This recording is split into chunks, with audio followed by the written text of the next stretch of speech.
Tere õhtust, armsad Mulgimaa sõbrad, jälle alustame siin Mulgimaa lugudega, seekord siis juba teisel korral, et esimene kord rääkis Kaja Allilender üleüldiselt Mulgimaa ajaloost ja väga vahva oli. Sõpru tuli järjest juurde ja täna on meil juba siin rohkem kuulajaid, inimesed on huvitatud ja endast nii palju, et olen siis Jaanika Toome, töötan Viljandimaa arenduskeskuses, tegelen vabaühendustega, aga olen ka üks Mulgimaa peremängu eestvedajatest ja sealt siis ka see huvi selle Mulgimaa ja nende lugude vastu, et olen selline kirglik avastaja, Facebookis võib leida mind sellise nime alt.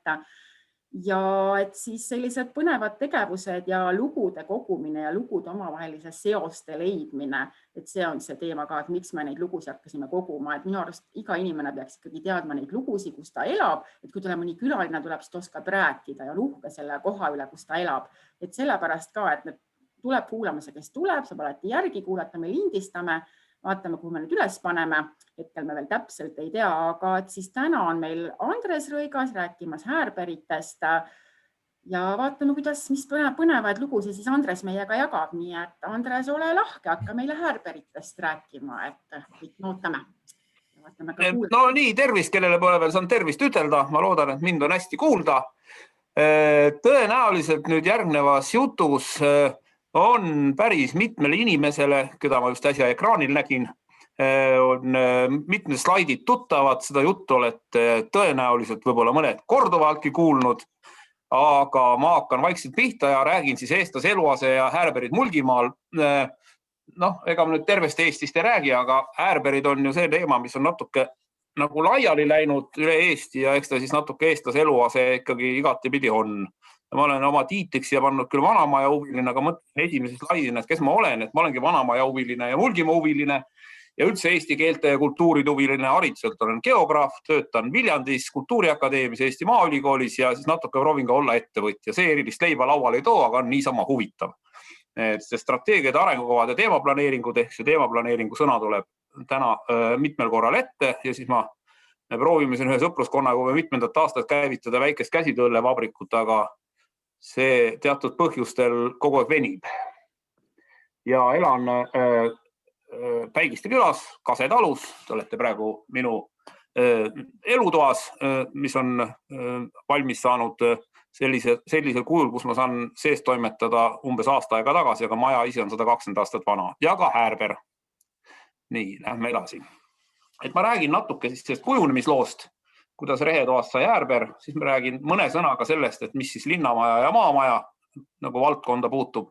Mis neist majadest tänaseks saanud on hästi üksiku slaidiga tänasest olukorrast.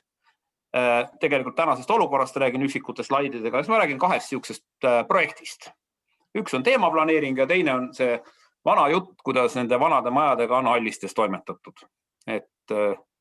Et kui ma jõuan teemaplaneeringuni ja aega on juba palju läinud, siis see alliste jutt võib juba isegi ära jääda, sellepärast, et seda on päris paljud kuulnud. Kõigepealt, eks eestlase kõige vanem elamine, ma vaatan, kas ma saan siia ette manada, kas ei ole olemas siukest asja nagu see. Oot üks hetk. See. Nii, kas nüüd on hiir näha, jah? Nool on näha. On näha, jah. Selge, siis ma räägin lihtsalt, siis ma näitan ka vahepeal, et see on siis tavaline siuke kõige traditsioonilisem eestlaste kõige siuksem ehk siuke ürgsem elamu ehk rehielamu, mis tõenäoliselt mingil kujul hakkas kujunema siukseks eestlaste valdavaks elamuks juba mingisugune mõned tuhanded aastad tagasi, aga üldiselt siis need häärberi või rehe, need, ikka ei ole seda noolt näha. Et need rehetare uurijad üldiselt väidavad ikkagi, et rehetare siis kõige varem osa on ikkagi see ruumi siin, et kõik see hiljem on aegade jooksul juurde ehitatud, juurde kujunenud ja eluruumiks oli siis see nii-öelda rehetuba ja see rehetuba selliseid taolisi rehi elamuid on säilinud Mulgimaal paraku väga vähe ja siin ei saa võib-olla isegi rääkida sellest rehetarede ärakadumisest kui nüüd siuksest nõukaaegsest fenomenist, vaid see rehetared olid ikkagi jäid juba sellele uhkele mulgile nii või naa jalgu ja seda õuepealset ruumi, kus see rehetare asus, tihtilugu kõige kõrgema koha peal selles talu südames. Seda sai tihtilugu ära kasutada paljudeks muudeks otstarveteks, muude moodsamate hoonete ehitamiseks ja häärberite juures siis need häärberid, mis asuvad igal pool Mulgimaa territooriumil või neid on igal pool Mulgimaa territooriumil, tihtilugu see rehetare enam sellisel kujul alles ei ole, sest ta osutus ikkagi ühel hetkel majanduslikult kasutuks. Aga rehetare on siis mõlemas suunas aegade jooksul niimoodi laienenud ja ühel hetkel tekkisid neile ka kostnad ja tekkisid sellised eluruumid, elutoad, et algselt olid need külmatoad või olid nad mingid pidi rehetoast natukene kuidagi õrnalt köetavad, olid ka sellised, kus 2 ruumi oli siin vastas. Ja sellest läks nagu rehetoa areng edasi kuni umbes sellise kujuni, ta ehitati siis 1850. aastatel veel, neid ehitati hiljem ka, mina isiklikult olen kohanud rehetare Mulgimaal, mis on valmis saanud peale vabadussõda. Nii, nüüd ei liigu meil see.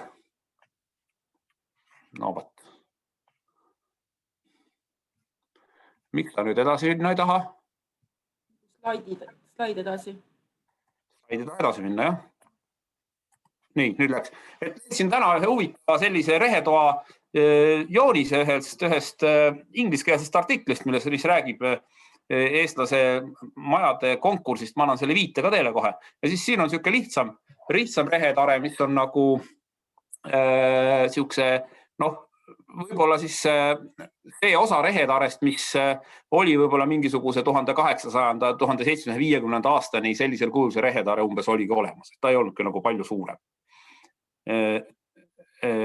Siin on mõned pildid ka selle rehetare kohta. Siin on nüüd üks hästi korda tehtud ja moodne. See peaks olema, minu teada peaks olema Lopal praegu, see peaks olema täiesti korras ja alles, aga siin on siuke hästi imposantne ja suur rehetare ja peaks asuma siis Abja ja Karksi-Nuia vahelisel maanteelõigul 1 kilomeeter maanteelt eemal.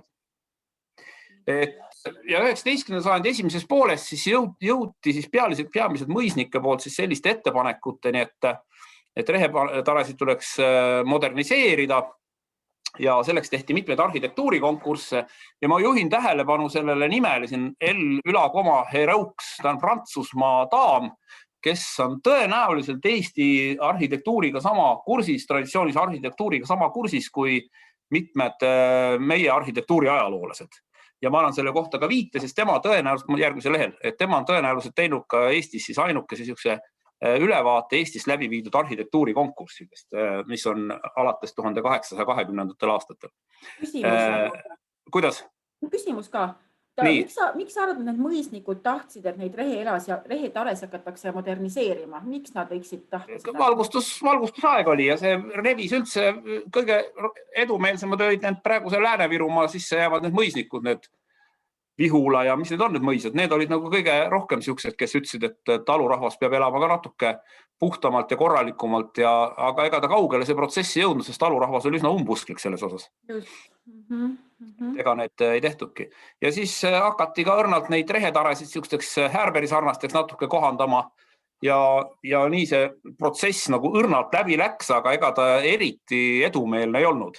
Ja selle järel kohe jõudis siis nagu siuke arusaamine ja siuke natuke ka jõukust jõudis erinevatesse Eesti nurkadesse, eelkõige Mulgimaale, kus siis umbes siis 19. sajandi keskpaigal hakati ehitama neid rehest eraldiseisvaid hooneid. Et need esimesed tehti ikkagi Mulgimaal, aga see arhitektuur hakkas mingisuguse aja jooksul peale talude päriseks ostmist ja ka mujale minekut Mulgimaalt, kus osteti talusid ära teistest piirkondadest, hakkas jõudma ka teistesse piirkondadesse üsna jõudsam. Siin just täidati seda raamatut, et tegelikult siis see äärberi kultuur jõudis üsna ruttu erinevatesse Eesti nurkadesse. Ja siuksed vanemad esimesed siuksed taluhäärberid olid pikad, madalavõitu ühekorrulised palkhooned koos poolkelkkatuste ja rõhtsa laudvoodriga ja laud oli üldiselt siuke lai, aga ma paningi siia vahele selle viite, see daam siis L-Hereux on teinud siis siukse uuringu, et kui keegi tahab pärast, ma võin selle uuringu saata elektrooniliselt, on kirjeldanud neid läbi viidud konkursse ja taluelamute moderniseerimist, mida ma eesti keeles ei ole kuskil tavastanud. siin on üks taluelamise konkursi näide. See peaks olema juba siukse 19. sajandi lõpus, et siis see taluelamine tegelikult on see rehetare ja rehetare sarnaneb väljaspoolt siis üks päris uhke mõisahoonega. No teadaolevalt ühtegi sellist küll mitte kunagi valmis ei ehitatud. Et sellised päris sarnased rehetared, see on Penikerdi talu. See peaks olema Kallisti kehelkonnas olnud seda minuda sellisel kujul enam alles ei ole. Või on 10 aastat kirjutati, et ta on üsna hävimisohus, aga praegu on see mitmed asju korda tehtud, aga ma ei tea tema käekäigus paraku midagi. Aga tema sarnaneb siis siukse, kusjuures siin on nagu siis juures siuke väliveesrõdu või siuke, üsna siuke uhke, imposantne, et siuke hästi siuke, ikka natuke mõisa moodi, aga ikkagi nagu ajalooliselt on olnud rehetare. Eelmise pildi peale, et mis on nagu niisugune esimene, mida sa näed, et see ei ole enam rehetare, vaid on juba siin Häärberi pool, et mis on nagu esimene asi, mis sa vaatad, ütled, et see väga enam see vana rehetare ei ole nagu siukene. No kõige lihtsam muidugi see, et majadel tekkis korsten, aga rehi on üldiselt ikka pikem. Rehe proportsioonid on siis siuksed pikemad ikka üldiselt. Aga majadel... Aga iga peale vaadates, iga kord peale vaadates ütelda ei saa, sest rehed on ka lühemaks lõigatud ja kõike muud asja, aga Äärber on ikka kaugelt näha, mul pärast on pilte, aga Äärber ja rehed. Seda küll, jah, Äärber on näha, aga just mõtlesin, et seal selle maja puhul, et kus sa nagu aru saad, et ta juba hakkab muutuma. Ei, see on allikatest teada, et see ehitati rehetarest ümber. Et rehetare tehti siis nii-öelda seest tühjaks ja ehitati Äärberiks ümber. See on ajalooallikatest teada selle puhul. Aga korsten on siin tõesti, jah? No siin on 2 korstend isegi peal, see on juba täitsa Äärber. Nii, ja siis on üks näide siis sellest ühest konkursitööst veel siin, et siuke moodne rehetare, see peaks olema samast Vihula kandist Lääne-Virumaalt, kus ikkagi see sarnanes juba üsna natuke juba siuksele mõisahoonele ja natuke siuksele kõrtsihoonele, kus olid nagu ära jagatud ruumid, asukohad, rehetuba oli siin keskel, aga siis on siin ka näidatud, et on nagu siuksed huvitav on siis siin peal ka see, et siin on nagu näha, et siin on see kütteha sisse, aga selle joonis peal nagu ei ole kostent. Et kas on kogemata ära jäänud või on meelega, ei saagi täpselt aru või selleks, et rahvast mitte hirmutada, et korsten tuleb ka majale, sest see oli alguses kõige hullem innovatsioon. Kui ka neid mõisate käskudel neid korstnad ehitati, siis olla talurahvas mitmel pool need korstnad ikka õlgi ja kaltsu täis toppinud, et soe majast kaduma ei läheks. Mis see lugu seal on, et soe kaduma ei läheks selle pärast? Kunagi korstent ei olnud ju.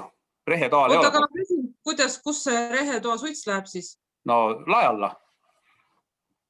Kas te olete rehetares käinud kuskil? Mina ei ole käinud. Et rehetoas on unkauk ju. Suistleb unkaugust välja. Seina sees on väike auk siis või? Jah. Siukseid vana reheahjuga rehesid mina eriti väga hästi ei teagi, kes Vana-Kaliste kanti teab, siis Rängle talul on veel vana reheahi sees alles, aga tavaliselt see reheahi lagunes ka erinevatel põhjustel ära, et kui rehi on alles, siis ahju enam pole või on ta välja lõhutud, aga Ränglel on alles. Oota, aga siis inimesed ju samas toas ei olnud või? Olid ikka, elasid seal suitsus ja possus. Elasid ikka seal sees. No jah, veitsid, käisid küürakil ja magasid parte peal, öösest lasti suits välja, sest tuba oli soe ikkagi ja nii elati. Eks see oli üks põhjus, need silmahaigused, mis levisid talurahva seas ja kõik siuke muu laiem teema, et see oli ka siis juba siuksel 19. sajandil mõisnike nagu huvi, et talumees natuke tervem oleks ja et ta nii räpane ja must ei oleks, et eks seal suitsutarest, eks nad olid siuksed parajad kollid ka, kord nädalas pesti puhtaks küll, aga see tahm oli ikka ju inimestele külge koos kõige juurde kuuluva. No aga korstendel on ju need siibrid, mis ei lase ju sooja. 1850 aasta talumees ei teadnud sellest midagi, ei saanud sellest midagi aru. Aga mõisnik ikka teadis, et siiber on või mõisnik ka? Jaa, talumees arvas, et mõisnik tahab teda narrida või midagi sellist. Ma ei tea seda.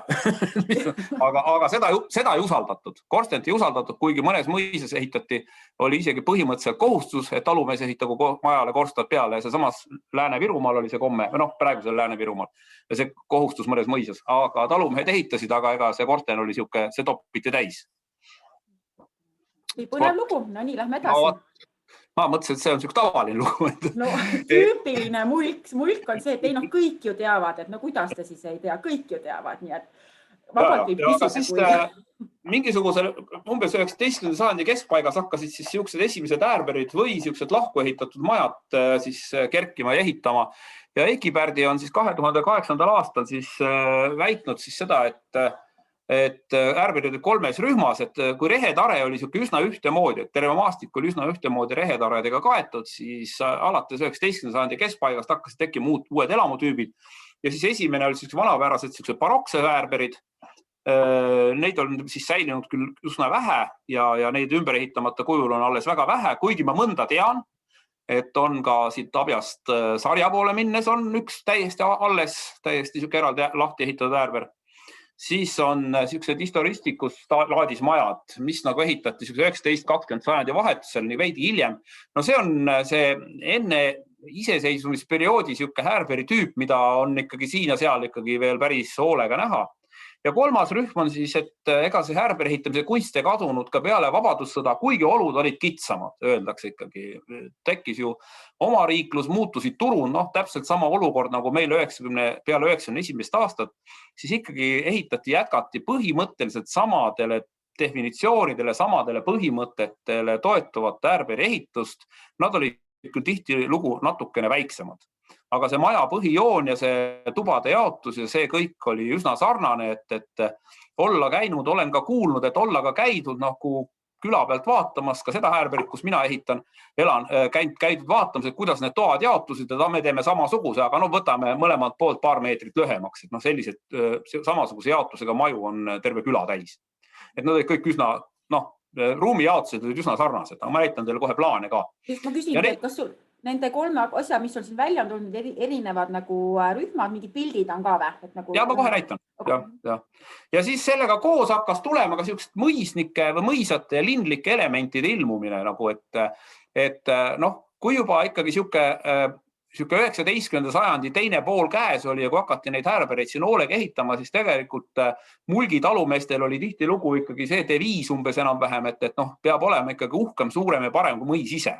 Ja tihtilugu tehti ka selliseid toretsevaid asju, ja selliseid mitte võib-olla kõige nagu elamiseks vajalikke asju, aga võeti palju sellisest snitti nagu mõisast, siis ka sellistest asutustest väidetavalt nagu postijaamad ja veel mingisuguste Antwerkide sellised hooned, mis olid tihtilugu toretsevamad. Ja muidugi toodi hästi palju sellised lindlikku elementi maale, et kas või minul ei ole praegu see aastaarv peas, aga kunas pandi esimene tapeet majja ja väidetavalt siis oli jõudnud ka päris mitmes kohas veevärk majja, vahel küll võib-olla lihtsustatud moel, et tean ise äärberit, kus näiteks puurkaev on majas sees, kus nagu vesi tuli ülesse ja saadi vett ja sellised natuke rikkamad ja jõukamad ettevõtmised viidi nagu majades läbi või elamistesse toodi sisse ja see tekitas nagu sellised lindlikud elemendid ja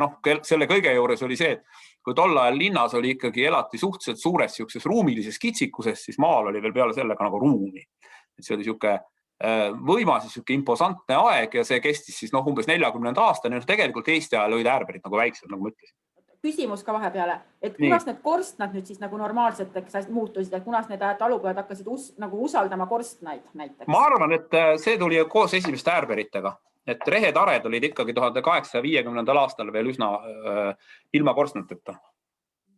Äärberid, siis nad juba uskusid, et ahi on ja korsten on täitsa okei. Kui talumees ehitama hakkas, siis tulid nad ka rehetaredele. Võib-olla mõni usaldas natuke varem ka, aga polnud väga vaja ja ei tehtud. See on umbes samal ajal on see korsten ja siis lahti ehitatud taluhoone. Siin on nüüd üks esimesi lihtsamaid äärberitüüpe lahku ehitatud maja, et ta on natuke kui detaile näha, siis on ta toretsev natuke, nüüd vaadake nurkasid ja 6 ruuduga või isegi 8 ruuduga aknad ja muster ukse kohal ja sellised, ja tihtilugu ka kivikatus tekkis sel ajal, et on ühe korstnaga, aga ta on lahti ehitatud ja sellised teatavate uhkemate detailidega hoone. Üks samast perioodist hoone siis peaks olema siis vähemalt siin Alliste kihelkonnas alles. Nii, siin on ja Eiki Pärdi on alati oma uuringutes rõhutanud seda, et see äärperi stiil liikus lõunast põhja suunas, et need sellised toretsevamad hooned siis või eraldi ehitatud hooned tulid meile siis Lätist, et Läti poolest, Põhja-Läti siis arhitektuur, Põhja-Lätis hakati neid ehitama umbes 20 aastat varem ja see liikus siis üle Mulgimaa siis Eestisse laiali kogu see arhitektuuristiil. Nii, mul peaks olema nüüd... Korra küsin, see teine eelmine pilt, et miks seal 2 korstent nii lähestikku, nagu iga lahul on oma siis? Ei tea, ju siis on siin midagi ümber ehitatud ka, kes seda teab. Seda ei ole, see on mingi Lätimaalt tehtud pilt, ma olen vist selle võtnud Eiki Pärdi kollektsioonist. Lätis on palju imposantsemaid äärbereid, et kui üle Ruhja minna praegu sinna, üle Mõisaküla minna Ruhja siis, või üle Penu ja minna Ruhja, siis tee ääres on ikkagi väga uhked äärbereid ja minu rõõmuks ja õnneks on neid ka viimastel aastakümnetel, viimase 10 aasta jooksul hakatud hoolega korda tegema, et ei ole enam nii hull vaatepilt, kui võib-olla 20 aastat tagasi oli. Nii. Et äärber ise loomulikud jooned, siin võiks ju küsida tegelikult, aga ma usun päris paljud teavad, et esimene asi ongi 2 korstnaga, et üldiselt oli 2 sükest küttekollet majas, et kuna ta oli suurem maja, siis üldiselt kaugelt vaadates, kui on 2 korstnaga, siis on ikkagi see äärber, mis on ehitatud umbes peale 1880. aastat, et enne olid need väiksemad võisid ka 1 korstnaga olla. Teine on siis nähtus iseenesest oli siis klaasveranda, et see võrdub siis selle nähtusega, et sellel äärberil üldiselt äärberil on 2 sissekäiku, et üks on siuke pererahva sissekäik või siuke tähtsam pidulikum sissekäik, teine on siis töörahva või sulaste sissekäik. Siis on olemas siuke asi nagu saal ehk suur kammer. See on üks nüüd, kui nagu äärberit käekäigust peale siis nõukaajal rääkida, siis tõenäoliselt on jäänud väga paljudel juhtudel alles 2 korstent. Tõenäoliselt on paljudel juhtudel ka, kui see klaasveranda pole sellisel kujul säilinud, siis on võib-olla mingi uus asi sinna peale ehitatud, aga tegelikult nagu on näha maastikul seda, et on verandad majade küljes. Siis paljudel juhtudel, kui ka inimeste käest uurida, et kas suur kammer on sees ja 2 ust ja siis inimesed ei tea sest mitte midagi. Aga selles samas Tõrva-projektis oli just see, et kuskil seal elas mingisugune vanem proua ühes majas ja istus seal köögilaua taga ja küsisime ta käest, et suur kammer on sees või? Ta ütles, et ta on näinud jah, et seal kapi taga on 2 ust, kuigi ta oli vist terve oma elu elanud seal 50-ndatest.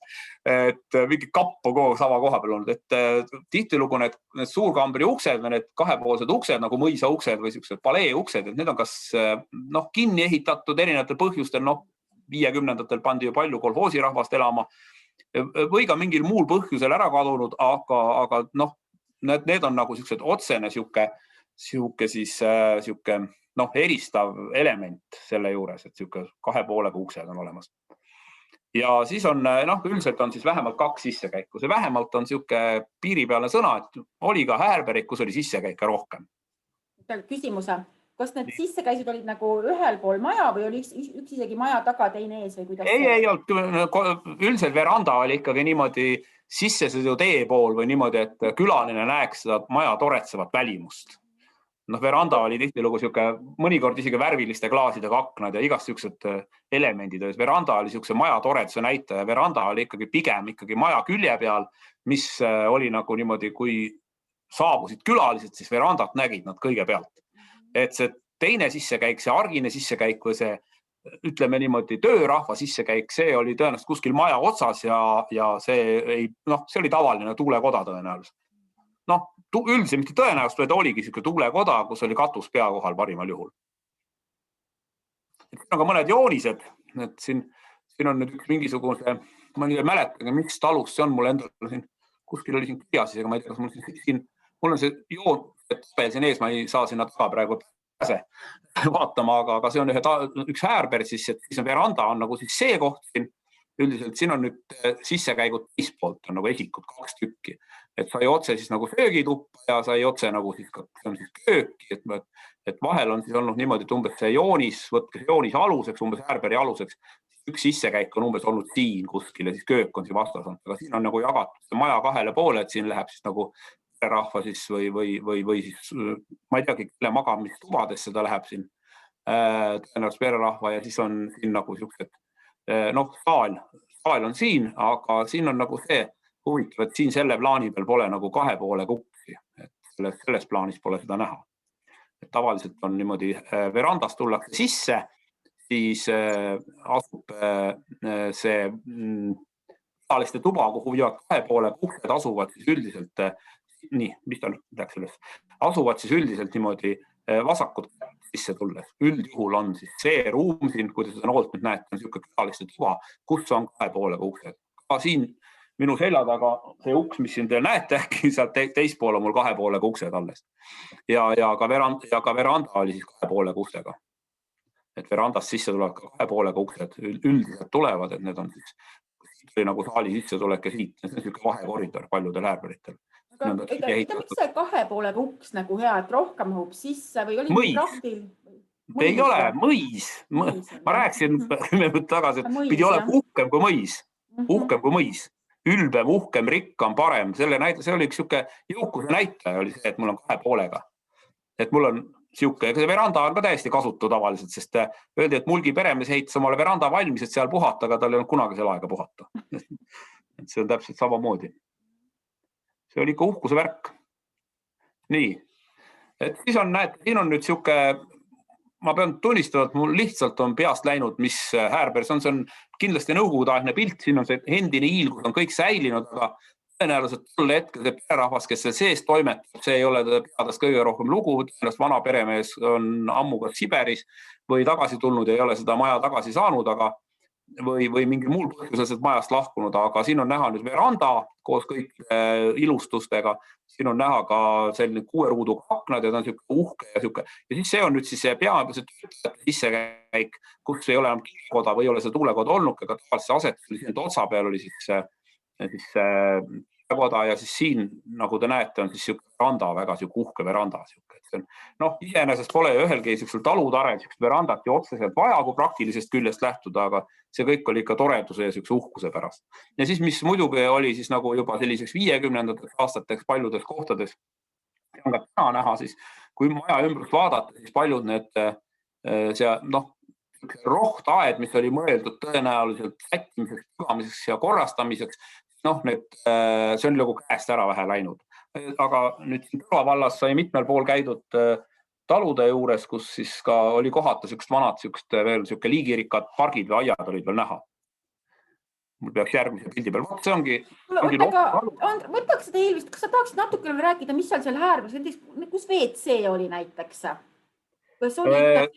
Kui ta, vaatame siit skeemi pealt, kas ta siin skeemis on sees? Täpselt, räägi veel natukene, et me läksime sinna vaatame, kas siin skeemis on vett sees. Ma praegu ei tea peast. Mul on neid jooniseid nii palju olnud, et tihtilugu ta oli majja sisse ehitatud, aga tegelikult paljudel juhtudel võis olla see nii-öelda kasutatud tävenemata sõna pildik võis ka olla väljas. Ma tean, siin lähedal, kui te nüüd seda noolt näete, siin lähedal asub siuke koht nagu kuulus seinamaalingutega Albi talu, mis põhimõtteliselt on samasuguse joonega. Siis sellel on WC selle koha peal. Sisse tulles vasakut, paremat kätt on kappi meenutav moodustis, kus on vett sees. Et selliselt, kus ta parasjagu ehitati, ja võib-olla seda ei peetudki nii tohutult mugavuseks, et see vets peaks majas olema või kuivkemmerk või mis iganes, kuigi oli ka veega WC-sid teadaolevalt Mulgimaal, siis ta ei pidanud olema mitte tingimata majas, et ta võis olla ka täiesti vabalt veel eraldi väljaspool, aga neid hakati ehitama küll juba, et mõnes kohas on sees. Ma siin praegu siin joonise peal seda ei näe ja tõenäoliselt selles mudelis seda ei pruugi sees ollagi. Nii et ta võis olla veel täitsa vabalt kuivkemmerk õues. Et kuigi aeti tohutut uhkust, aga ehitati 2 poolega uksed, aga seda ei peetud väga mugavuseks. Aga siin ma olen ikkagi, et tuleb verandast sisse, läheb läbi suure toa, kuidas ta sinna kööki saab või kus see on, et kui praktiline, ebapraktiline see oli? Kööki ei ole, verandast tuli ja mingit asja. Verandast tuli siis, üldiselt see on juba mingi suurem talu, verandast tuli siis tavaliselt siis nagu külalised või pererahvas, kui nagu oli siuke värk.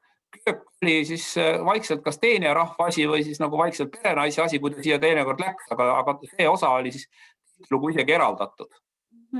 Oli mingid ruumid eraldi, siin olid ka mingid sulaste ruumid lugu näiteks majas sees, et need olid kõik nagu ühe koha peal. Et see oli nagu eraldatud, et külaliste jaoks oli siis siuke saal. Siin on, näete, siin on isegi korralik mööblikarnituur sätitud ja igas äärberis oli sees söögituba. Ja siis on, köökis tihtilugu siin üks tuba veel, et kui ma seda võtan, siis ma võin siit nagu selle 2 tuba maha võtta, siis on enam-vähem nagu minu äärber. Et 2 tuba ei ole, siin on sissetulek, siin on üks tuba, kus ma praegu istun ja teiega räägin, vastas on, siis üle koridori on köök või koridorist edasi on köök ja siin on söögituba, magamistuba ja külaliste tuba. Noh, kuidas suur kammer oli külaliste tuba, täitsa siuke ametlik nimi, vaatame, kas tal siin number 10 on saal, saalina nimetatakse seda. Ja aitäh, jaa, sai selgemaks. Niisugused jaotused olid tavaliselt, et 4-5 tuba ikka oli all karusel. Vahel oli ka üleval välja ehitatud midagi, aga mitte väga sageli. Et tõenäoliselt see häärber on siis umbes sarnase moega, mis te siin pildi peal äsja just, või mis te selles skeemi peal äsja just nägite. See on nüüd Losutalu, see on Losutalu, peaks olema Abjast sinna Räägu küla või seal Kamara poole. Mõned aastad tagasi käisin, ta on kunagi nõukogude ajal tules kannatada saanud, aga teda oli taastatud ja ma ei kujuta ette, mis seisus ta praegu on. Et seal sees tol ajal ei elatud, aga mis seal nagu pälvis nagu tähelepanu, et pildi pealt siis see vasak serv, siin oli väga siuke liigirikas park oli alles. Ja paremale muidugi oli ehitatud nõukoguaegne 4 korteriga koleelamu, aga see maja seal iseenesest välja ehitustel küljes enam ei olnud, aga tal oli uus katus peal, et ma ei kujuta ette, mis seisus ta praegu on, et ta nagu kõige hullemas seisus tol ajal ei olnud, aga tänast seisu ma ei tea. Nii, ja see on siis paljud tunnevad selle ära, see on nüüd siis korda tehtud murrihäärber, Karksi kant jääb hästi seda, et ma ei ole praegu, olen alatasa mõtelnud seal siis selle pererahva või kes see majast hoolt kannab seda vanat pilti küsida, ma mäletan küll, missugune ta vanasti oli, et see on ka väga siuke hea näide, kuidas on ühte häärberit kasutatud ära siukseks, põhimõtteliselt võib ütelda siis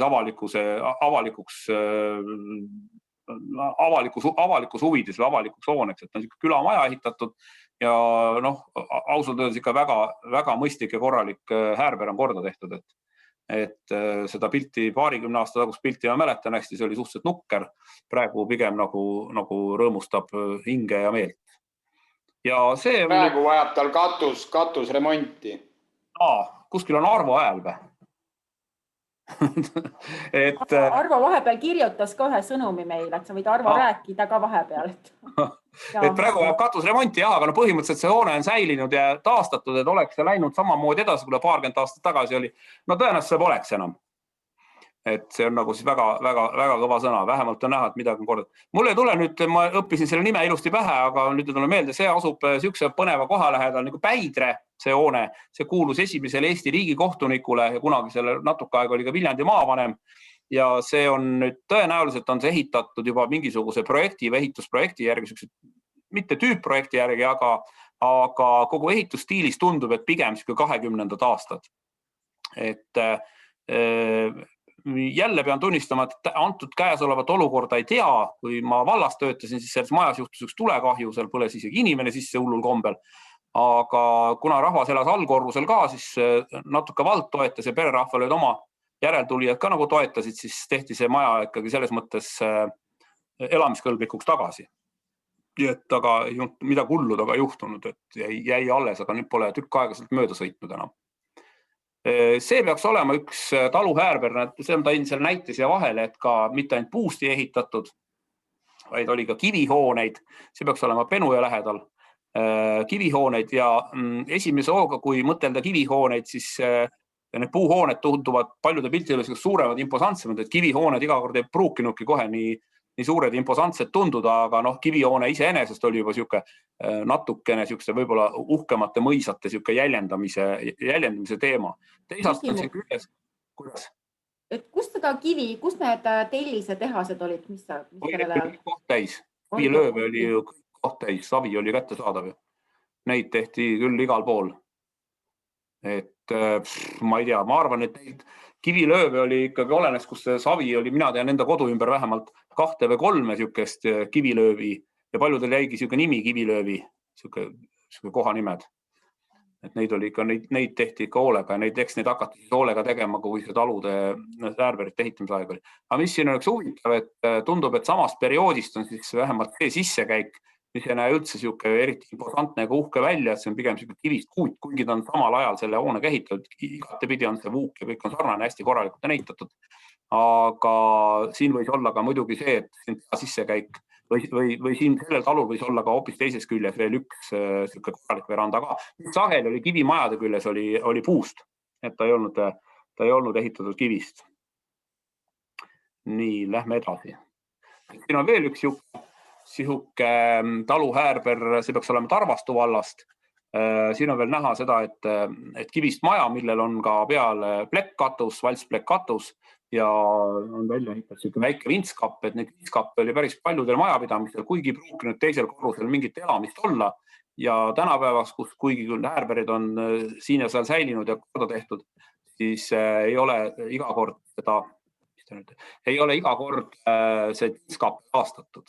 Ja siin on sarnane näide, siin on küll nüüd rohkem seda akent sees, on sarnane sihuke sissekäik on nagu üks on siin, nagu peaks olema nagu asetusega nagu veranda, aga siis tegelikult sihuke tavaline igapäevane sissekäik on ilmselgelt see, mis on küll ei ole päris kindel, kas siin on kunagi mingi tuulekoda peal või ei ole, seda ei ole praegu ka võimalik paljudel juhtul kindlaks teha.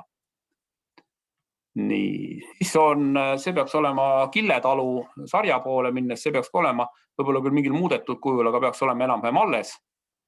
Et on üks siuke näide siuksest väga siuksest imposantsest ja suurest siuksest talu elamisest ja siis siin on nüüd näha ka selline väga mõisalik juba siuke veranda koos rõduga, mis oli nagu siis ikkagi näitas ära selle nagu selle siuke talu siukse väärikuse, pluss siis siuksed kõik need muud ilustused, kaasa arvatud uhked aknad, nagu te näete, kuusnurksed aknaid ja kõike muud juurde kuuluvat.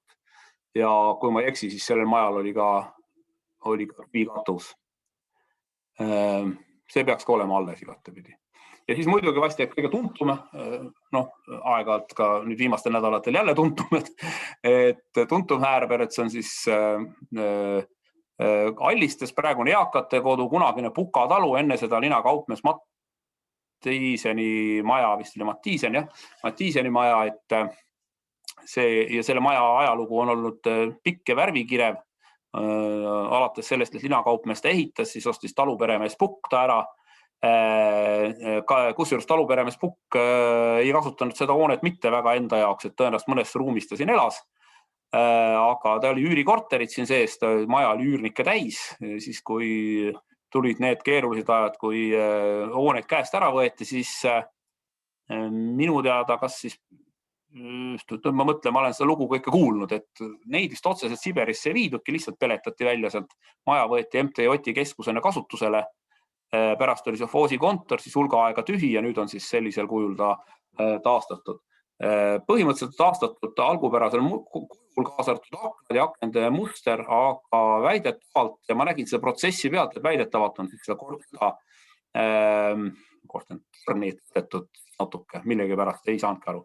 Maja muidugi jah, eks see viimase hetke päästmine oli, sest võib-olla te teate, aga see külg, mida ma siin praegu noolega näitan, siin oli ka toimunud põlemine mingi 90. alguses, aga õnnestus õigel ajal saadi kohale ja õnnestus päästa. Aga küsimus, kellele ta neid üüris või mis üüriturg sellel ajal seal oli? Töötajad, tavaline talurahvas, inimesed olid ju, korteri puudus oli ju. Sellest on ka mingisugune pilt, kus on peremees või perepoja pulm ja siis on pilt seal maja juures, siin samas ukse juures tehtud, seal 2 poole ukse juures. Rahvas on kõik siin pildi peal, et siis on seal pildi juures on siis nagu teada, et siis oli ka kogu maja rahvas, kõik üürnikud olid pulma kutsutud. Üürikorterid oli täis see maja, et see on siin hästi palju ruume. Ma ei tea, ma usun, et mõned on teist majas sees käinud, siis see traditsiooniline saal, suur kammer koos 2 poole kustega on selle 4 akna taga siin. Kui te näete noolt praegu, et see saal on siin sees ja siis tõenäoliselt kogu ülejäänud maja siis, pererahvas võib-olla elaski siin selles küljes, arvatud elaski ja kogu ülejäänud maja oli üürikorterid, sest töötajaid ja Allist oli ju suhteliselt suur, ega kui nüüd seda talurahva suurust arvestada ja hinnata, siis ühes majas elas ikka tohutu hulk rahvast, et kui keegi viitsib kunagi meetrika raamatuid vaadata, siis mingisugune tavaline talu ja seal elas tavaline talu, mis kindlasti ei olnud veel ka häärber, sellepärast 1850. aasta selle talu koha peal kindlasti häärberit saanud olla. Kui te võtate mingisuguse enda jaoks tuntud ja südamelähedase koha lahti, siis seal igas sellises majas võis vabalt elada 12–15 inimest. Et kindlasti oli veel alatared juures, vahel on need ära märgitud selles meetrika raamatutes ja nendes revisjoni raamatutes, aga vahel ei ole, et rahvas elas üsna sellistes väikstes tingimustes. Pered olid suured, majad ei olnud väga suured, et elati ikka siukstes ja siin elasid tõenäoliselt siis need noh, igasugune töötusrahvas ja eks Alliste kullad siis Alliste kandis siis kutsuti ka Antwerkide asulaks, et igasugused käsitöömeistreid ja kõiksugused siuksed spetsialist olid need kandid ju täis, et need, kes põldunud pidasid mingit muud töö otsa. Ja? Aga see, kes ehitas siis selle see mõisnik, kes ehitas, et kas ta kohe nagu see talupoeg? Ei, see oli linakaupmees Matte. Nii, linakaupmees. Kas ta kohe nagu mõtleski selle mõttega, et ma ehitan selleks, et seal nagu välja hakata üürima neid pindasi või sa sai aru lõpuks, et me ikkagi nii palju ei tarvita ise, et me hakkame välja üürima või ta oli juba nii nutikas, et ta juba nagu teadis, nagu meil need uusarendus, et ta ehitaski kohe suurem ja teadis, et hakkab nagu välja üürima. Linakaupmees Mattiisenist ei ole midagi muud suurt teada, kui ta sai selle maja valmis vist 1910 või midagi niimoodi.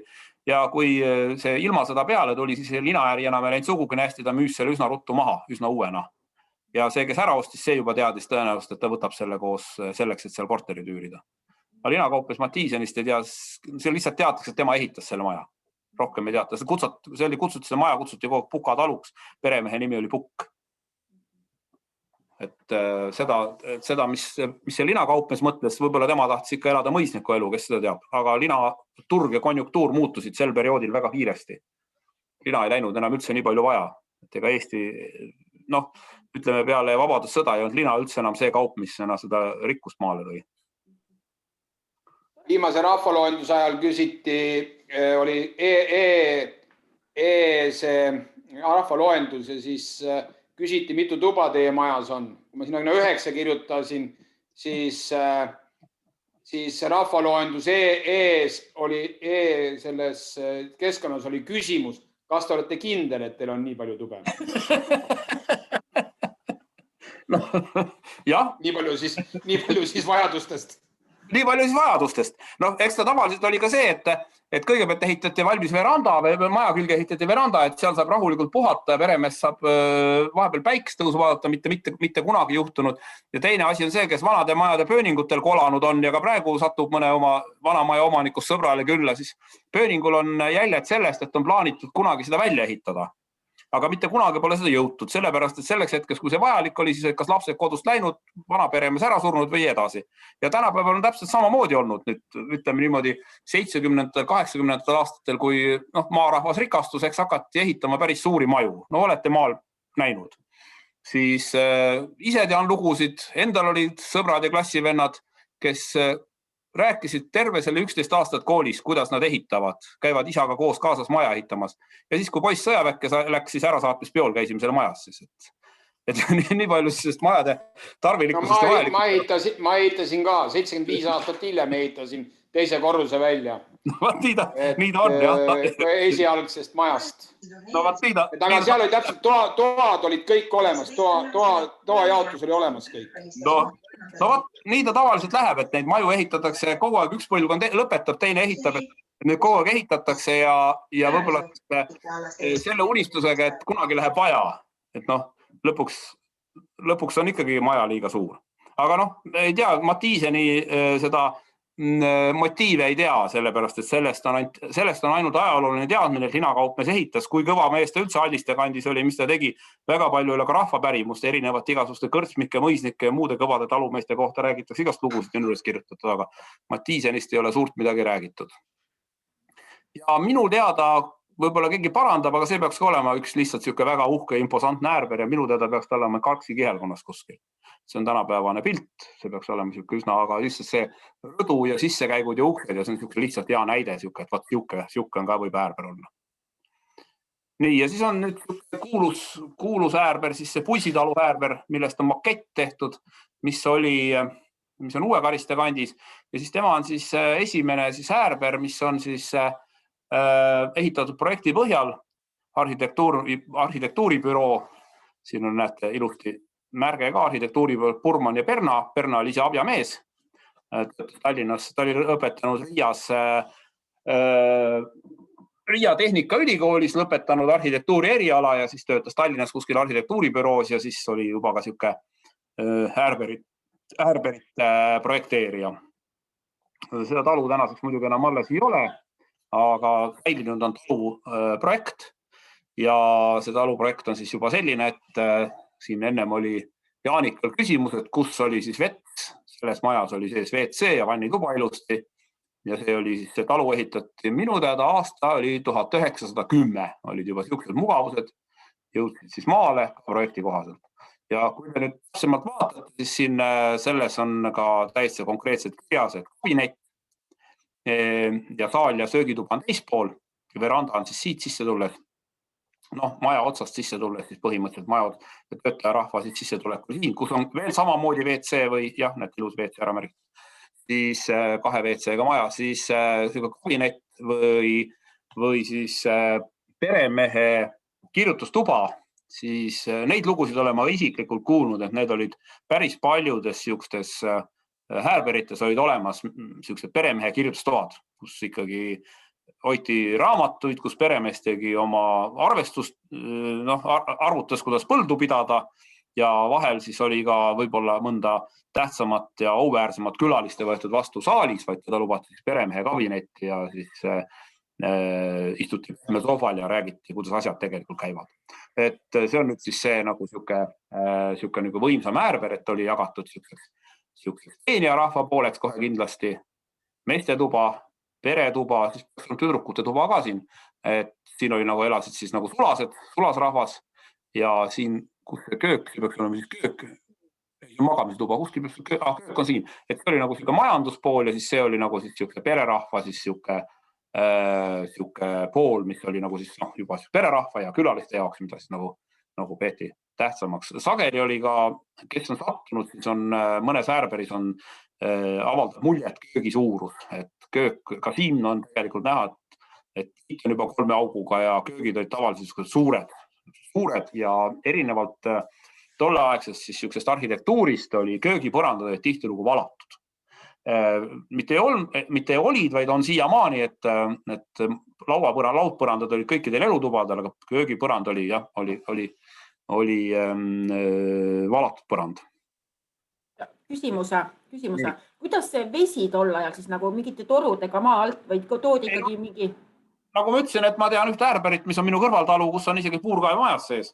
Pumbad olid kõik tõenäoliselt, ega see tehnoloogia nüüd ei ole viimase 120 aasta jooksul väga oluliselt muutunud, kindlasti säästlikumaks ja võib-olla veidike siukseks paremaks, aga pumbad töötasid, kas siis need pumbad pandi tööle käsitsi või mõnesse majapidamisse jõudis ka elekter. Muide, kusjuures sellest talus ei ole elekter kunagi olnud. Et see talu väidetavalt 73. aastal elati seal sees, pererahvas viidi Siberisse, aga see maja olevat olnud ilma elektrita. Aga oli ka mingisuguse 20. 30. ilmusid ju esimestesse kohtadesse elektrid, aga võis ka olla käsitsi või mis iganes süsteemiga. Vesioinad olid väga aktiivsed siuksed kasutusel mitmel pool, mis pumpasid vett üles ja nii siukste nippidega saadi need asjad tööle ikkagi, et nad olid üsna mugavad ja vastavad kõikidele tänastele nagu meie ettekujutusel siuksest mugavustest, linlikest mugavustest maal. Aga millest see toru oli siis savist nagu tellistest või kuidas see toru sinna? Toru. Ma arvan, 120 aastat tagasi toodeti raudtorusid täpselt samamoodi nagu tänapäeval. Ma ei usu, et mingisugust toruehituses on toimunud mingist olulist muutust viimase 120 aasta jooksul.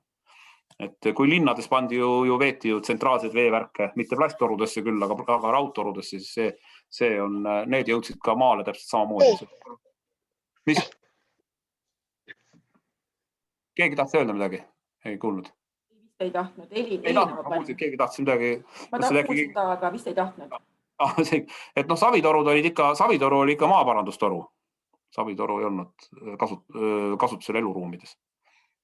Nii, lähme edasi. See on meil lihtsalt üks pilt tänapäevast, et on nukraid vaatepilte, et on ka lagunenud ja kadunud, aga kuni selle viimase hetkeni on siis nagu näha seda mingisuguse imposantsuse näidet, siin on veel mingisugused jäljed. See on ka Eiki Pärdi käest saadud pilt ja minu tõttu see peaks olema ka kuskil Karksi kandis see foto tehtud või Karksi kihelkonnas, aga siin näha sellist imposantsuse jäljed, et on selline kumermaja sein veel jäänud ja on siuke mingi justused siin üleval ja see on lihtsalt nagu siuke jälg ja muidugi materjal, millest ehitati. Need viid on siin võib-olla juba aastaid vedelenud seinas olnud juba aastakümned ehk võib-olla ka 100 aastat, aga terved ja korras ja ehitata kogu uuesti üles. Ma lähen nüüd siis konkreetsemaks, räägime nüüd asjast ka, et muidu me siin räägime ainult Härberitest, et Tõrva vallavolikogu siis 2 aastat tagasi natuke rohkem 2 aastat tagasi otsustas siis teha siis oma üldplaneeringu ja tellis siis või plaanisid ka teha, et üldplaneeringu käigus tuleb ära lahendada siis kohaliku tähtsuse kultuuripärandi säilimise meetmete ja selle üldised kasutustingimused.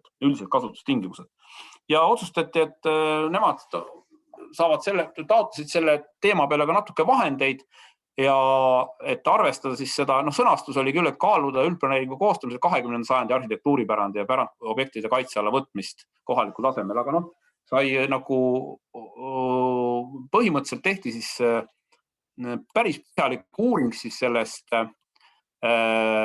piirkonna siis arhitektuurist ehk siis, et kaardistada ära siis säilinud mulgihäärberid ehk rehest eraldiseisva hooned.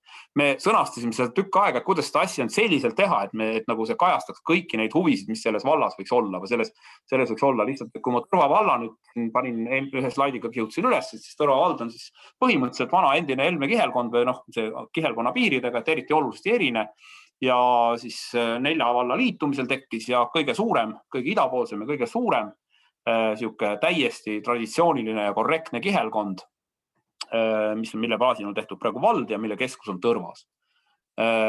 Ja kunagi siis ka Eiki Pärdi on välja toonud ühes oma kirjelduses, et siuksed, et Hallistes ja Helmes olevat olnud siis need hääberid ajalooliselt siis kõige suuremad ja kõige imposantsemad Halliste kihelkonnas ja Helme kihelkonnas ja siis ta pani juurde, et ka siis Karksis olid nagu siuksed uhkemad hääberid ja on ka tänapäeval, kuigi ma kohe räägin paari sõnaga, miks Helmes natuke lood nagu kehvemad on, aga siis sai siis tehtud nii, et üldiselt siis see teemaplaneeringus sai välja toodud ka üks tõestatud ära siis Eiki Pärdi siuke kirjeldus, et 19. sajandil rajatud hooned on pigem haruldased ja mitmed siuksed väga huvitavad stiilinäited olid tol hetkel üsnagi kehvas ja viletsas seisus ja sai kirjeldatud umbes fotografeeritud, kohal käidud, hinnatud sai umbes 100 hoonet. Ma ei saa ütelda, et need taluhäärberid olid. Siis pärast me tegime väikse selektsiooni selle hulgast, mis kaardile sai kantud, aga umbes me arvestasime, et umbes sellest, need hooned, mis me üles kaardistame, sellest üks viiendik võis olla siis 19. sajandil. Ja siis enne siis nagu 20. aastat oli rajatud siis võib-olla teine nagu viiendik, et 2 viiendikku olid varasemad ja 3 viiendikku olid siis Eesti-aegsed hooned. Ja panin siia siukse info, et kõigepealt oli see, et ma algselt uurisin päris igalt poolt, et kui palju mida varem uuritud on, et nii huvitav, kui see ka ei ole, et kui Halliste ja Karksi häärbereid on ikka päris hoolega kirjeldatud, eelkõige Eiki Pärdi poolt, aga siis ka Gea Troska poolt 70. 80. aastatel, siis Tõrva või selle Helme kihelkonna häärberite kohta oli üsna paras teadmiste lünk ja ka info puudumine, et kus miski võib olla. Muidugi väga palju sai siis nagu erinevatest kirjandusallikatest, eriti nendest samadest raamatutest, nendest häärberite raamatust välja otsitud, aga Gea Troska kirjandusest sai välja otsitud, mis oli varaselt tehtud, et mis oli nagu mingid üksikobjektidena, mis oli nagu vaadatud või kirjeldatud või missugused välja nägid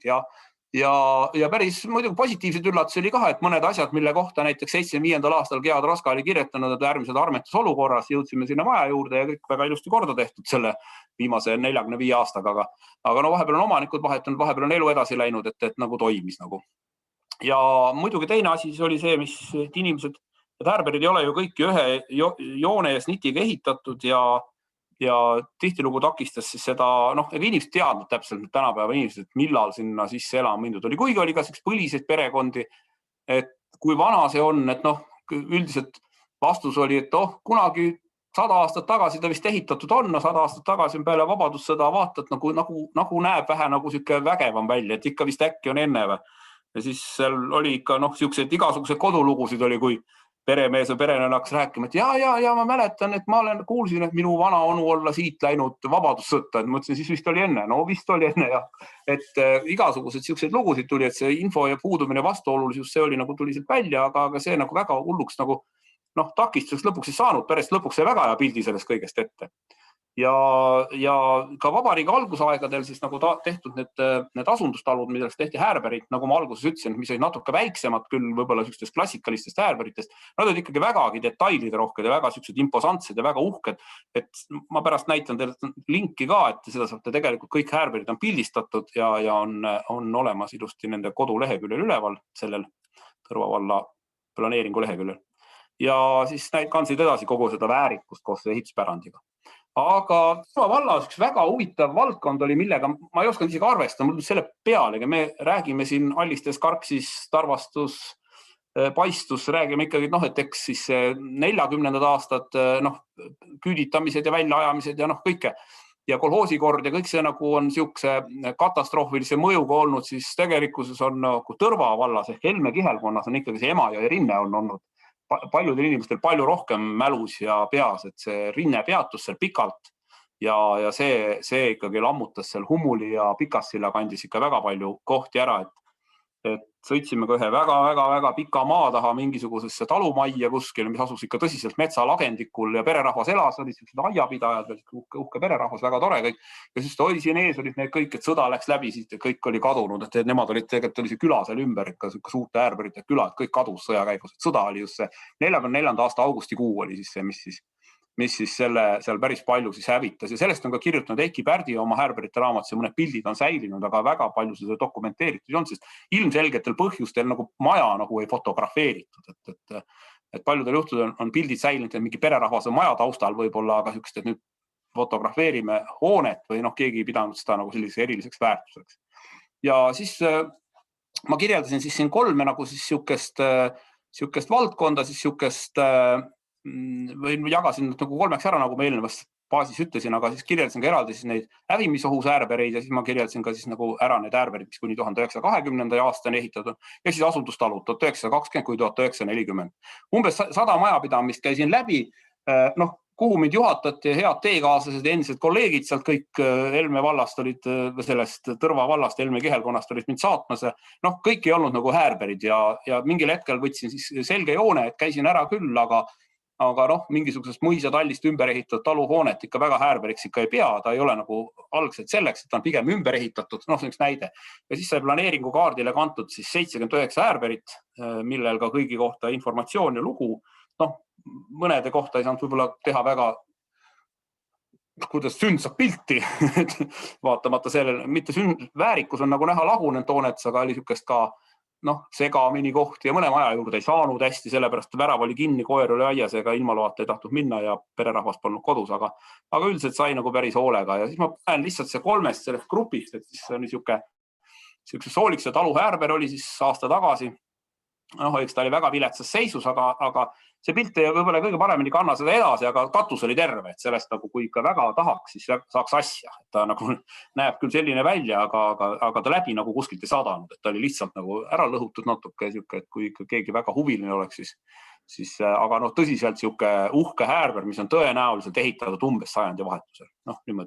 Selline küsimus tead vahepeal, et kas oli ka niimoodi, et rehielamust nagu lammutati ära ja ehitati uus häärber peale või sellist asja ei saanud olla, ikkagi võeti uus koht ja tehti siin häärber? Mina pole kuulnud, et rehielamu ära lõhutud oleks ja selle kohal häärber oleks ehitatud. Pigem kui häärberit ehitati, siis elati reheelamus ja pärast lammutati ära. Kui talusid maastikul vaadata, siis paljudel juhtudel on see, et häärber ei asu nagu konkreetses talukrundis kõige kõrgema koha peal. Et rehi oli kõige kõrgema koha peal ja häärber ehitati näiteks õue peale, vastu või midagi sihukest. Aga ma pole kuulnud, et lammutatud oleks ja selle asemel tõenäoliselt on olnud siuksed lugusid, mingi põhjusel ära põlenud rehi näiteks hakati ehitama, et põles ära, vastastikune kindlustuskassa maksis kinni ja veel hakkame nüüd häärberit. Niisugused lugusid võis olla, aga neid on kuskilt raamatudest vaadata, neid on kirjeldatud kindlasti. Et see on siis nagu siuke lugu siin sellega, et seisab nukralt, ma ei tea, mis seis täna on, peaks nüüd tegema pildiseeria olukord aasta hiljem. Siis vastandina jälle siuke 1880. aastal on midagi niimoodi ehitatud Meere talu häärber. Ka häärber, millest on juttu olnud Eiki Pärdi raamatutes, minu üllatuseks oli, et kui ma siin õuel jõudsin, siis mul tuli kohe pilt ette, mida ma olin vaadanud, et aeg on edasi läinud, on korda tehtud ja positiivne näide ka, et nende perekond on siis kogu aeg seal sees elanud, seesama üks omanik. Seal oli siis üle õue oli veel laudast tehtud teine samasugune imposantne maja, kus noor pererahvas elas. Ja siis kolmas on siis ka näide asundustaludest, on siis selline ta ei ole nüüd selles mõttes niimoodi klassikaline äärber, aga veranda on, nagu te näete, väga ülbe. Aknajoon on kindlasti muutunud, aga ta ei ole nii palju aknaid kui näiteks suurel majal, aga ta on igatepidi annab selle mõõdu välja, et seal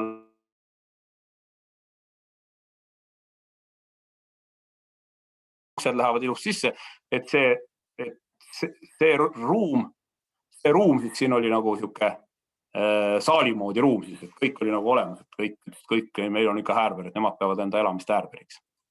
Et siukse kolm siukest selgelt eristatavat siukest hoonetüüpi oli nagu tuli välja sealt ja neid oli siis kokku 79 tükki. Siis sai valmistatud ka selline kaart.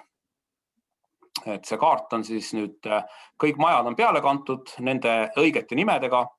Et siin vahepeal ka üks väga huvitav ääremärkus, et rahva seas elavad ühed nimed, kohalikud teavad teisi nimesid, maakorraldaja kolmandaid nimesid ja kui minna siis GPS-seadmega õue peale, siis see annab hoopis neljanda nime, mis ta on maaüksusele kantud. Et väga põnevaid asju oli sellega, et näiteks maja oli pandud müüki kunagi omal ajal, maa oli lahti arutatud, ma toon mingi suvalise näite, sest Kalmest vist kõik rääksid seal, Kalme talu, talu tegelikult olemas ei olnud, mingid nimed olid vahetunud kuskil või mingi talu maa oli eraldi ära müüdud mingi teise nimega ja talul oli pandud, majal oli pandud uus nimed.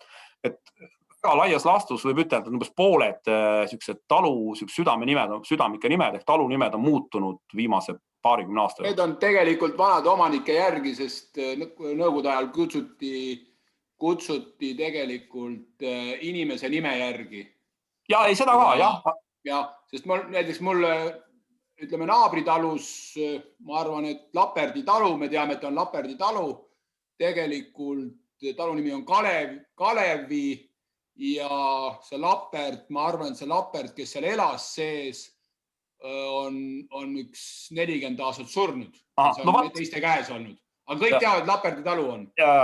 Siuksed samamoodi oligi. Kui ma võtan oma talu, siis oma talu mul on niimoodi, et kogu aeg tead, et minu isa on Mikatsi Ants. Keegi ei teadnud, et oli Malinga Ants. Et samamoodi, et kuskilt sealt sama kandi peale, kus ma siin käisingi, siin juhatati näiteks, et seal teadsid ainult talu pererahvast teadsid, et selle talu nimi on Romestle ja selle nimi on Meire. Need vist ajalust nimed, need olid mingid oma nimed seal kõigile, väga huvitav, aga ühesõnaga sellised nad olid, siin on ka selgelt nagu talu, et kooli tare, käisin seal ära, oli see vanast koolimajast ümber ehitatud igavene suur ja võimas maja, aga mul see on siin välja lõigatud kaarditükk, et saate kaarti uurida seal koduleheküljel. Selline kaart sai siis valmistatud Hendriksoni firma kaasabil. Nii, Page Town, lähme edasi. Siis oli siis nagu kui rääkida siis asjast nagu praktilisest küljest, et mida ma ka pean Rahandusministeeriumi lähipäevadel rääkima, siis ma mõne sõnaga peatun, et tegin siis vastavaid ettepanekuid, et kuidas neid säilitada. Kuna see töö oli siis, nagu ma siin kirjutanud, et see oli üsna eksperimentaalne, sest keegi pole kunagi varem nagu ühte hoonetüüpi ja ajaasustuses veel planeeringuprotsessi käigus kirjeldanud, siis see oli eksperimentaalne, see oli esmakordne, see oli uudne ja ka oli väga keeruline võtta aluseks nagu mingisuguseid varasemaid uuringuid. Talu arhitektuuri kirjeldatud ehituslike soovituste järgi on kaitsealadel, erinevatel kaitsealadel, kus on mingi asustus kas säilinud või mõned on ju kaitsealad, kus pole asustus kunagi olnudki, siis nendel on kirjeldatud, aga muidu sellist üldist asja, et hajaasustuse kaitse või seda kirjeldada ei ole olemas sellist asja. Ja siis kandsime üle siis nagu neid miljööväärtuslike alade soovitusi, mida sai siis tähendatud just selle ajasustuslikule ja selle ajaloolise arhitektuurilisele taustale, et see nagu oli siuke, see lihtsustas ja siis sai juurde leitud terve rida punkte, mis võiksid veel selles osas käsitletud olla, aga eesmärgid olid, et väliskuju võiks jääda samaks ja võimalikult palju säilitada või taastada siis traditsioonilisi ehitusdetaile. ja need arhitektuuri nõuded, mis kirja said pandud, siis need on nagu tegelikult üsna loogilised tänapäeva mõistes, kui keegi miljööväärtuslikku ala siis kirjeldab, siis tavaliselt lähtutakse umbes samadest punktidest, et kasutatakse naturaalseid materjale. Sealhulgas ka näiteks naturaalsed materjalid, et kui nagu katusematerjal soovitab panna tagasi valtsplekk, sest see on ikkagi ajalooline, traditsiooniline, siis teiseks, sest sa soovitad naturaalseid materjale, imiteerivad materjale võiks vältida. Ja see torkas nagu silma, seda nagu ka varasemast teistes planeeringutes, et prooviks vältida nagu kivikatuse imitatsiooniga plekki näiteks. Et see on nagu see on peaaegu sama nagu siin mõnede arhitektide hinnangul, et peaaegu sama nagu plastvoodriga katta rehetare. Et juuda siis selline, et võiks vältida. Siis katusekallete ja katusekujude muutmist.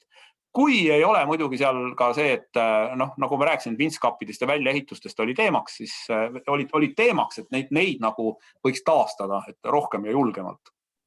Ja korruses ja muutmine võiks toimuda, siin millest enne ka rääkisime, aga et võiks säilida siis maja väliskuju.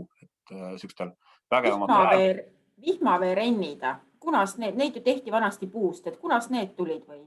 Oi, nad tulid samal ajal arvatavalt talu nendel häärberitel. Kuigi palju neid ei kasuta, sest vanadel fotodel ma väga neid ei näegi.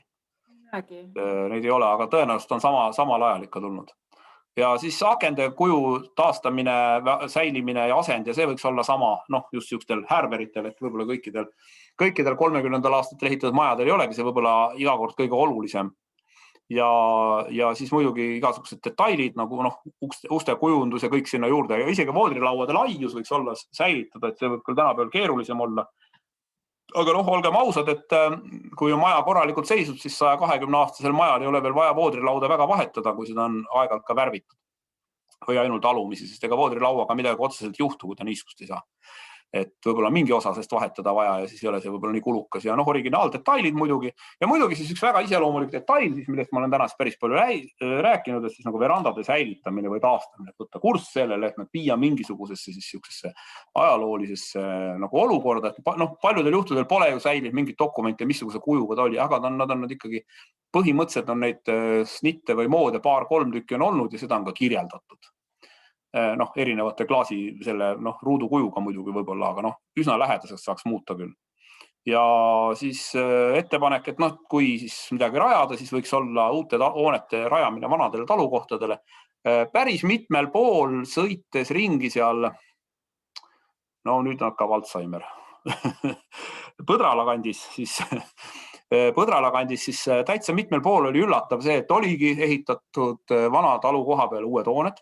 Et mitu hoonet oli seal, mitmel pool oli ja Uumulis nägime ka, käisime ühe talu õue peal ise, kus oli vana talu, põlispuud, aga kõik hooned olid uued. Ja siis muidugi võiks hoiduda sobimatut hoonete ehitamisest, see on selline mõõdetav, et mis on sobimatu ja mis ei ole. Ja siis on see voodrilauaga katmine, et see tuli välja mitmel pool seal, et oli sellised päris uhkeid ja väga hästi säilinud talu häärberid, millele vist ei ole kunagi voodrilauda ümber pandudki. Aga tavaliselt see tähendas ikkagi vihmatorude puudumisel kindlasti alumise palgi mädanemist ja selle võib-olla natuke hoolimatut vahetamist ja kõike muid asju.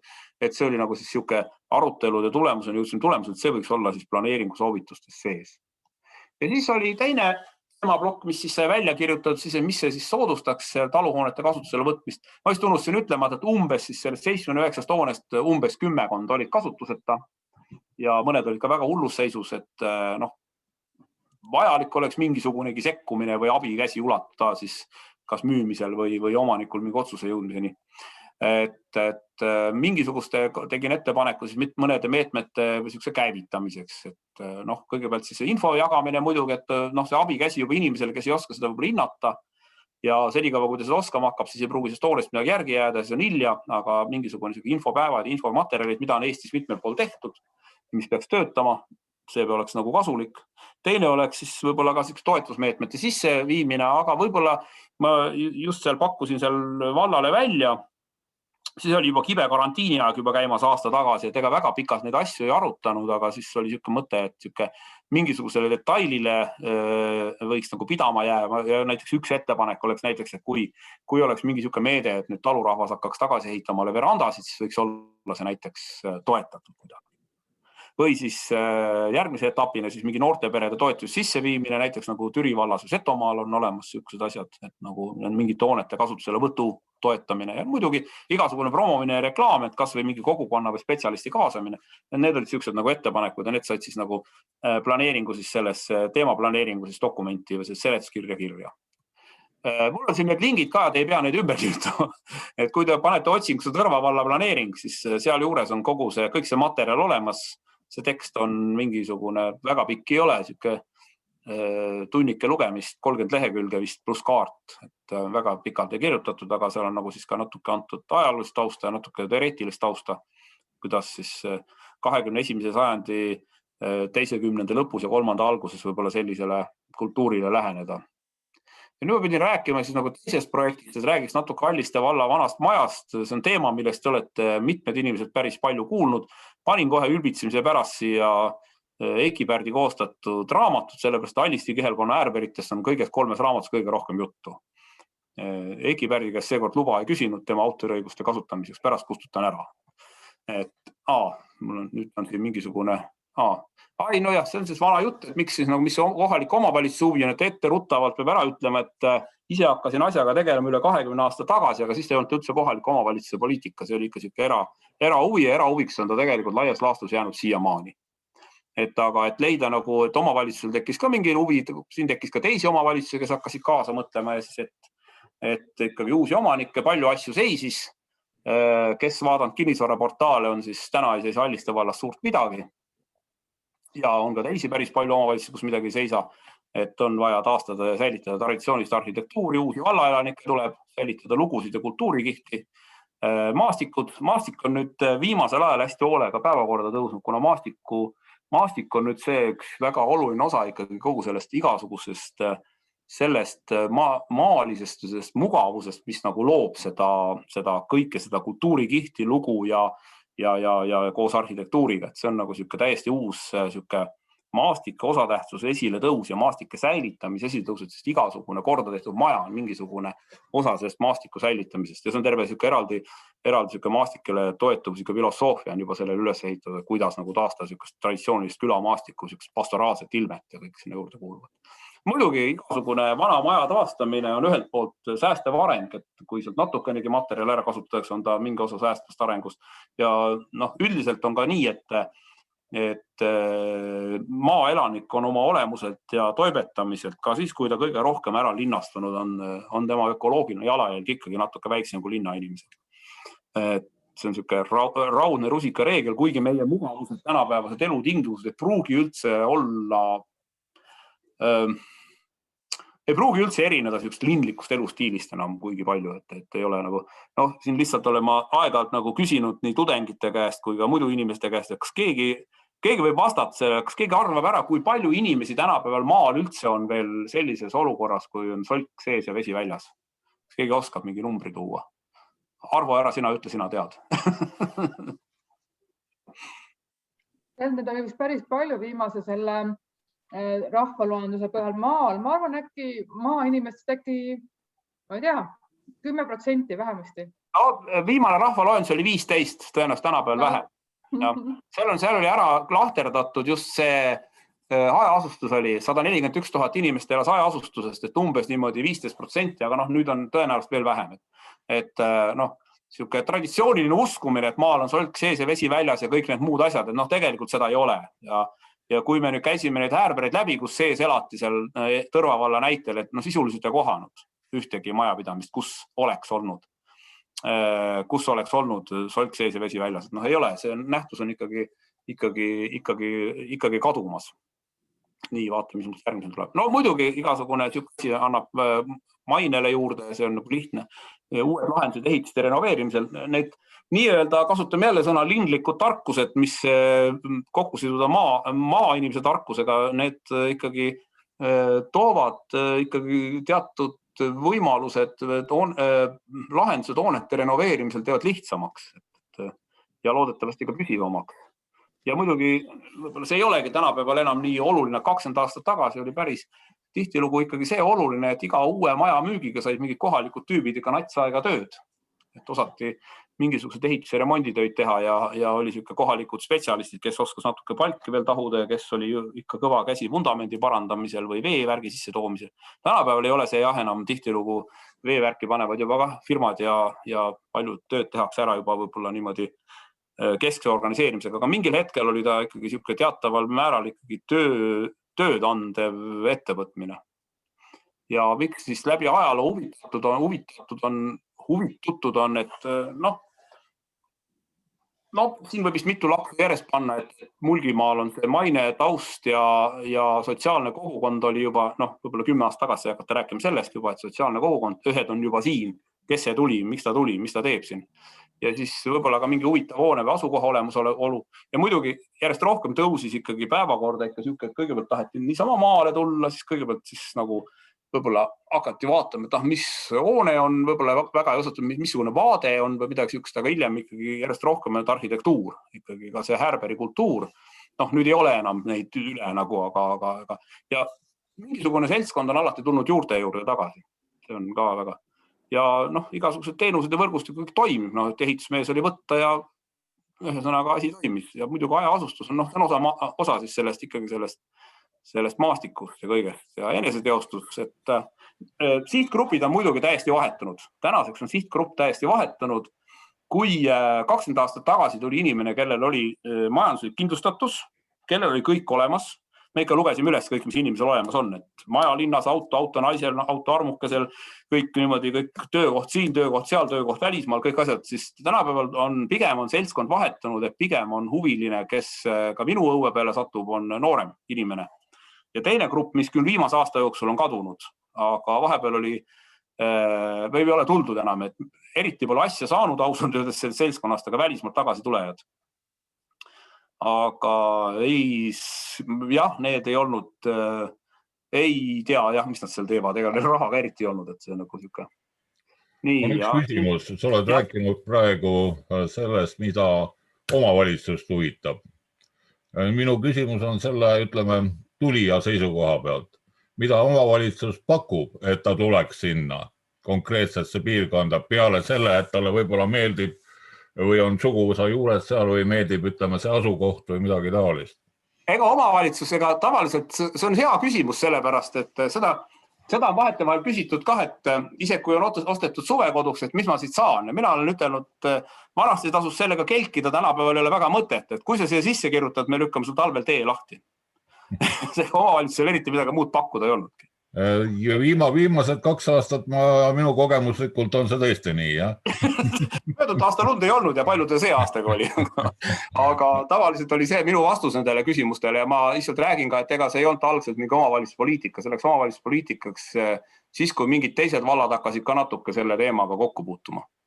Ma räägin siia lihtsalt juurde enda kogemusest. Tähendab, eelnevalt ma tegelesin just Vana-Rehe elamu üleslöömisega nüüd Lihula külje all Muriste külas. Ja tähendab, sealt oli valla poolt oli näiteks killustik, tasuta, maksad ise vea. Oli räägitud ära, et kuidas on võimalik saada puitmaterjali suhteliselt odavama hinnaga, kui seda pakuti siis, ütleme, suurtes nendes punktides Lihulas. Ja nii edasi. Rääkimata sellest, eks ole, et töömehed on teada, kellel on kuskil parasjagu, ütleme, tööotsad lõppemas või midagi toimuma hakkab. Tähendab, alati ei ole vaja ilmtingimata palgata firmat, eks ole, et ta siia tuleb tegema. On väikesed tööd, mida tehakse, eks ole, jupikaupa ja nii edasi. Aga just ühesõnaga niisuguste materjalidega, millega, ütleme, oleks võimalik vallal aidata. No vaat ei ole, pean tulistama, pole kordagi. Andres, mitu slaidi sul veel on? Tegelikult me võiks hakata lõpetama ja siis võime küsin. Ma ei näe praegu, ma vaatan kohe, mis siin on. Et teeks nagu lõpuni ja iseenesest nagu kell on päris palju läinuks, et teeks, et iseenesest ma lasen need mõned slaidid üle siit. Iseenesest see Härberite ajalugu ja see on nagu, ma saanaks aru, suht nagu lõppenud, et sa räägid nüüd omavalitsuste teemal ja niimoodi, et ma hakkaks nüüd lõpetama ja samas me saame edasi, nagu jututoas edasi rääkida, lihtsalt ma teeks selle salvestuse lõpule. Ja ma tegelikult näitan need pildid ära lõpus, siin on nagu Just. lihtsalt mõned Härberid pildid, et vaade umbes 10 aastat tagasi, vaade umbes 7 aastat tagasi, nüüd on ära värvitud ka. Siis Naistevalla talu, seal vist uut pilti pole. Enne ka korras. Selle hoone müüki puutunud otse minusse, kes vanakaristus on, see mäletab, et vaade vanasti, vaade nüüd. Vaade, see on üks Allistest Uue Kariste poole sõite, vaade vanasti, sellest on veel hullem pilt kuskil olemas, vaade nüüd. Seda endist vaadet tunnete kõik ära, ennem nägite, nüüd on teise nurga pealt tehtud küll siin, aga vaade nüüd. Siis on avaliku sektori, selle mittetulundussektori näide Alliste jahimaja, vanad pilt mul ei ole. Ja siis on vana Kuremäe haigemaja, vaade enne, vaade nüüd. Ja Moonakamaja Kuksis, vaade enne. See vaade on ka vahepeal, nüüd on palju edasi ehitatud, aga lõpuks mul viimane pilt on see, et me tegime omal ajal maal elama messi jaoks trükise, kus me ei pannud näidanud maju, vaid me näitasime seda, et kui äge maal on, et kes on tulnud. Aitüma. Just, et tegime sellega lõppu, et siis saab edasi hakata rääkima, aga mina tänan Andrest ettekande eest ja ma tänan kõikidest, et kuulasite, et me oleme targemad Härberite teemal ja infoks nii palju, et järgmine kolmapäev kell 6 räägib meil Heli Krossberg Mulgimaa kirikutest, et ma lõpetan nüüd selle salvestamise ära ja aitäh ja näeme jälle järgmine kolmapäev. Ma panen nüüd stopi peale.